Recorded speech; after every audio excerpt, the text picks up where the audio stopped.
Hey there, Retro Warriors. Today we're stepping into the dark corridors of Alien 3. The movie was grim, the game is atmospheric and brutal.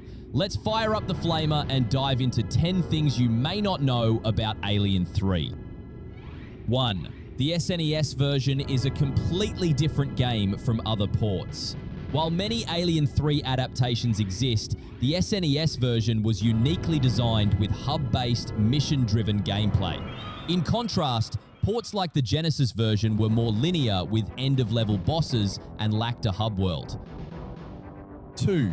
Only Ripley. Ripley is the only character from the film you actually see. You don't get full appearances from characters like Hicks or Bishop.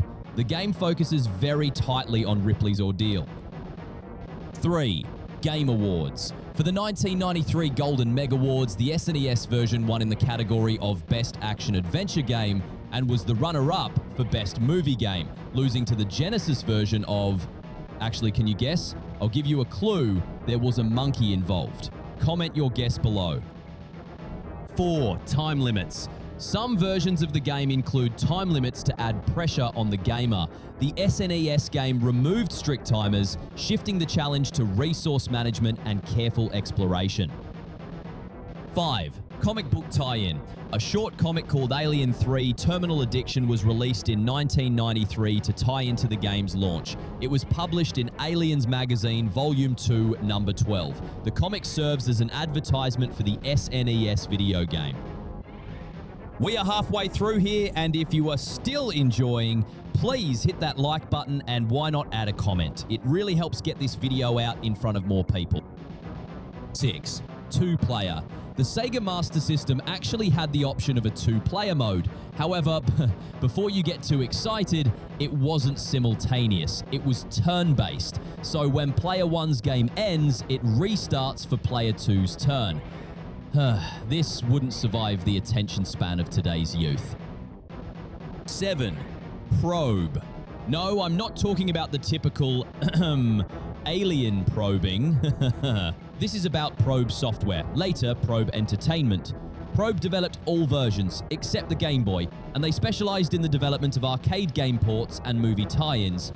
Other games they worked on include Outrun, Mortal Kombat, and FIFA Soccer. 8. Varying levels. The SNES version had 6 levels and included a password feature which was absent from the Game Boy version. The Sega Genesis included 15 stages and the Amiga version had 14 levels of alien goodness. With all of these different versions, is there anyone out there that has played this game across multiple platforms? And if so, which is the best? Comment below. 9. Overhead gameplay. The Game Boy version was different as it was played via an overhead perspective instead of the side-scrolling across all other versions. 10. Sigourney Weaver likeness. Sigourney Weaver didn't sign off on her likeness being used in the game, which is why on the arcade cabinet, the heroine had a lovely, luscious head of blonde hair. Not quite the Ripley we're used to. That's our look at Alien 3, a game that stretched film licensing into a full mission-driven experience. Which version of the game did you play? Any additional knowledge you can share? Drop it in the comments. And if you would like me to tackle a game of your choice, please let me know. Until next time, it's game over for now.